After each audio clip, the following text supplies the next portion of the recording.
So we looked at the data of our first 3 YouTube videos, and the LinkedIn training, the deep dive that we done in Sales Navigator, is kind of blowing the others out of the water. So what I wanted to do was go a little bit deeper into LinkedIn, and then this page will probably become a bunch of LinkedIn training videos. But essentially I wanted to cover 4, I don't want to call them hacks, but 4 things that I do on a daily basis on LinkedIn to help build my network, help drive a little bit more deeper engagement with the advisor community, and help cultivate more relationships. So the 4 things I'm going to cover in this video can really be applied to any ideal customer profile. You're going to be able to use them in really any way you want. But the key is that you have to have Sales Navigator to do these. If you don't have Sales Navigator, just research it on Google. You can go and see what actually costs. And the other thing I would say, if you haven't watched that other training, I'll try to put one of those link things in here. Just click over, watch that full training before you dive into this one to get the full context of what I mean by these 4 hacks or areas that you could use for LinkedIn Sales Navigator on a daily basis. So the 4 key areas: 1, using filtering on LinkedIn. And using filtering to be able to build out as specific and targeted as search as you can. 2, using saved searches and saving those searches down so you never have to rebuild another search within the platform again. 3, leveraging lists, making sure that you're building out lists of first degree connections. And then the 4th is just living on the home feed of LinkedIn and tracking and engaging your leads once they become connection requests. So we'll get into all those. Let's dive in. So first is filtering. So if you're in Sales Navigator, you'll see, and I went through this before, but you have the 4 tabs: account lists, lead lists, messaging, where you have your Sales Nav inbox. But really look for leads here. And then you have saved searches here and all filters here.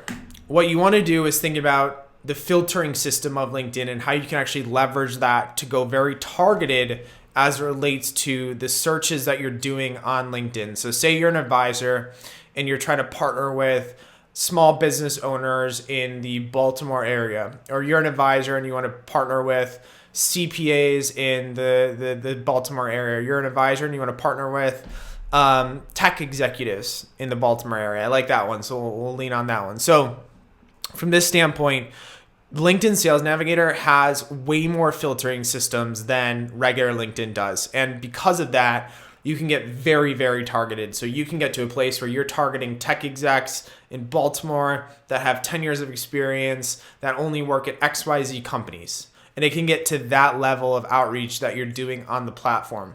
So we'll start here and we'll just kick off Baltimore. I like using Baltimore, or I like using the geography filter a lot, just because that's going to be able to give you a little bit more specificity as it relates to the region, particularly if you're a financial advisor. We always coach advisors to use that filtering system. The second is job title. So if you're trying to target, call it software engineers, and then you're trying to target someone who's had 10 plus years of experience, so they've built up a little capital or built up a little money, use that filtering system to be able to do that. Now, if you wanted to be a little bit more specific, so maybe they have 10 years, but they're not necessarily that experienced, or that experience, they may not have that be that senior, and maybe not have the the target demographic in terms of assets that you want to go after. So you can go a little bit more senior. So if I filter this, you'll see I'm at 14,000 results right now, which is something you want to pay attention to. But then if I filter to this, I'll get to 9K results pretty quickly. So you can get even more specific. You can get into companies that they work for, past companies that they work for. So a lot of advisors that we work with end up going after a big 5 in their region, right? So they have a big 5 set of companies that dominate their region. What we'll do is actually recommend that they go into Sales Nav and filter on the company side of things, so they can just start to work through those lists as well. So use the filtering system, test out 4 to 5 different types of searches that you want to do before you get into specifics as it relates to saving those searches. So that's the first thing, is leverage this filtering system a lot on a daily basis to build your search profiles. Once you've built your search profile, you'll see here, and we went through this in the bigger training, but you'll see here that we have this search saved. So you have 9,000 total results. Obviously, if you watch that first training, you want to focus on the people that have either changed jobs in the past 90 days or the people that have posted on LinkedIn the past 30 days. So from that standpoint, if we focus here, we have 274 people that we can start to go after, which I won't get into. You can watch the full training to see that. The next kind of hack here is that you want to save your searches down after you do your searches. The reason why we recommend that you save your searches down is because that you never have to go back to your saved searches if once you save that search down. So once you build out those like 4 to 5 saved searches, you can just save it down, and then you never actually have to go back to researching for that individual or that group of individuals, and LinkedIn will automatically populate that search. So I'll just show you a quick group of saved searches that I have. So obviously I partner with advisors, right? So I have 3 saved searches in Sales Nav. I have second and third degree connections that have no contact, first degree connections, and then I have smaller FAs that are second and third degree connections that I can connect with. So from this standpoint, you want to create as many saved searches that make sense for the audience. So what we usually recommend is that you have 2 to 3 ideal customer profile saved searches for groups of people that you want to go after for the actual practice.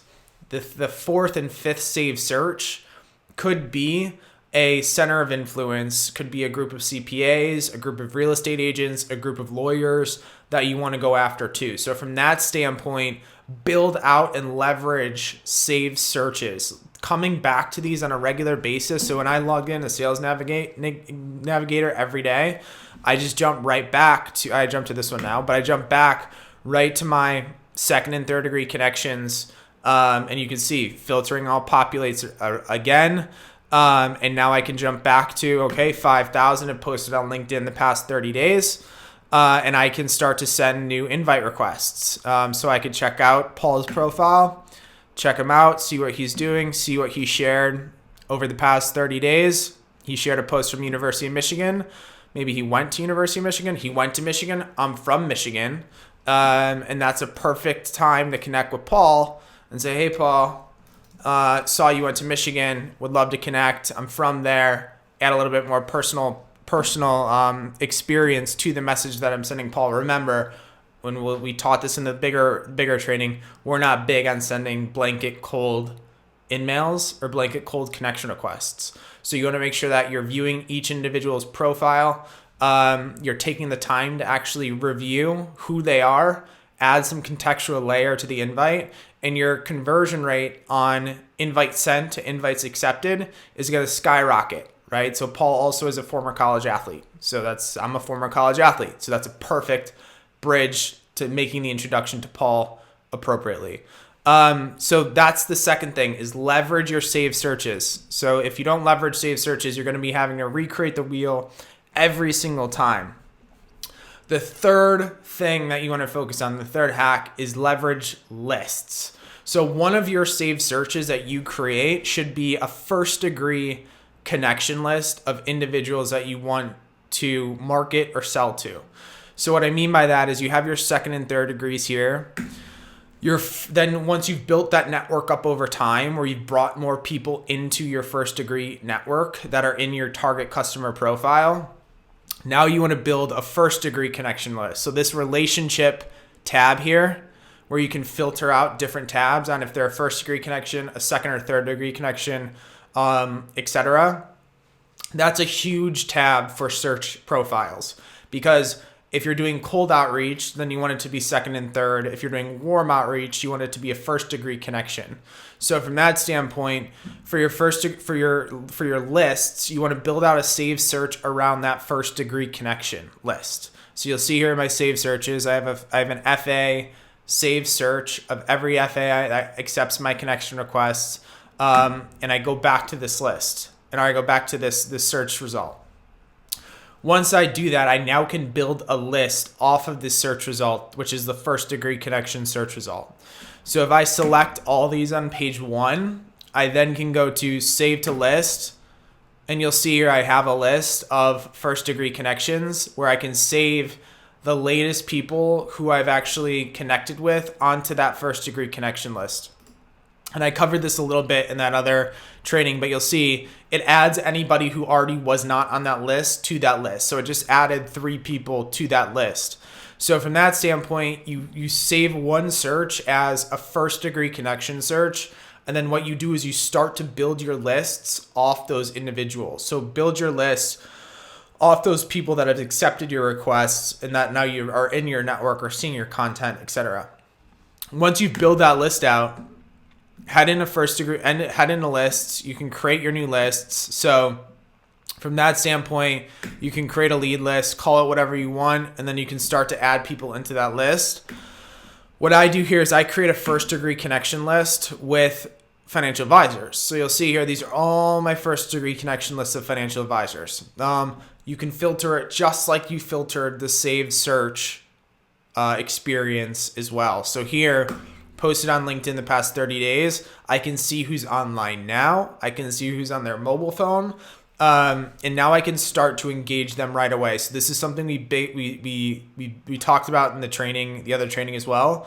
But from that standpoint, this is probably the best thing to live on, just because it acts as a mini CRM. And if you watch that other training, this is a little bit repetitive, but using this first degree connection list functionality to be able to reach out to these people. So you can reach out to an individual directly from this list group. You don't have to leave. You can also see, which is very cool, this is kind of like another mini hack, you can see the posts that they've shared in those messages. So if you have a bunch of first degree connection requests that you've like never spoken to, like Chuck, for example, I could read Chuck's article right from here, click off and read it. And then I could jump back and just note that I read the article, great piece. You know, we work with a lot of advisors, share a lot of value add content, would love to catch up or chat sometime. So from that standpoint, this is a huge kind of not hack, but a huge little tweak on your outreach within SalesNav, is that you can actually see the posts that they've done as you're reaching out and use that to your advantage. Reference the articles that they've written, put out, shared, the content, etc.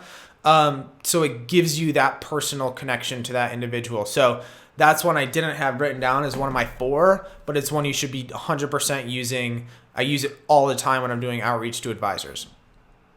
So that's the third one, is leverage lists, build out first degree connection lists. You can build out second and third, but you're not going to have the most effective. It's like having someone's email versus not even knowing who they are. Build out those first degree connection lists because they've already accepted your requests.